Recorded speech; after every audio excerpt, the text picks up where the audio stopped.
পাপা ড্রামে আছে, এই কথাটি প্রতিবেশীদের কাছে একটানা বলে চলেছিল 6 বছরের মেয়েটি। মার্চেন্ট নেভি সৌরভ রাজপুতের মেয়ে কেন এমনটা বলছে আধো আধো গলায় তা প্রথমে বুঝতে পারেনি কেউ। তবে খেয়াল করে তার কথা শোনার পরে বিষয়টি সামনে আসে। পরে পুলিশ তদন্ত করে জানতে পারে সৌরভকে খুন করে দেহ 15 টুকরো করে কুপিয়ে প্লাস্টিকের ড্রামে ভরে সিমেন্ট দিয়ে ঢেকে রেখেছে তার স্ত্রী মুস্কান রস্তগি ও তার প্রেমিক সাহিল শুক্লা। পুলিশ সূত্রে খবর, 2016 সালে সৌরভ ও মুস্কান বিবাহ বন্ধনে আবদ্ধ হয়। প্রেমের সম্পর্ক পরিণতি পাওয়ায় খুবই খুশি ছিলেন দুজনে।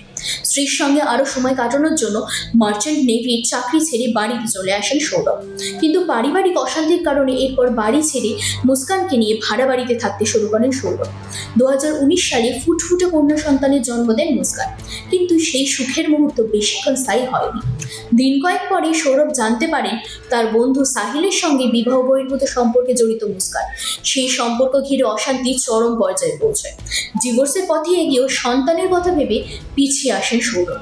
ফের নেভির চাকরি নিয়ে 2023 সালে ভিন দেশে চলে যান। মেয়ের 6 বছরের জন্মদিন উপলক্ষে 24শে ফেব্রুয়ারি দেশে ফেরেন সৌরভ এবং এরপরে তাকে খুন করেন মুস্কান ও সাহিল। মুস্কানের মা বাবা জানিয়েছেন মুস্কান ও সাহিল দুজনেই মাদকাসক্ত ছিল এবং তারা জানতো যে সৌরভ থাকলে তাদের এসব বন্ধ করতে হবে, তাই তারা সৌরভকে খুন করে। মুস্কানের মা কবিতা রাস্তগীর কথায় মুস্কানই ছিল আসল সমস্যার মূলে। সেই সৌরভকে তার পরিবারের থেকে আলাদা করেছিল, আর এখন খুনও করলো। মুস্কানের জন্য কোনো কষ্ট নেই, ওর ফাঁসি চাই। আর এরই মধ্যে প্রকাশ্যে এসেছে সৌরভের ময়না তদন্তের প্রাথমিক রিপোর্ট।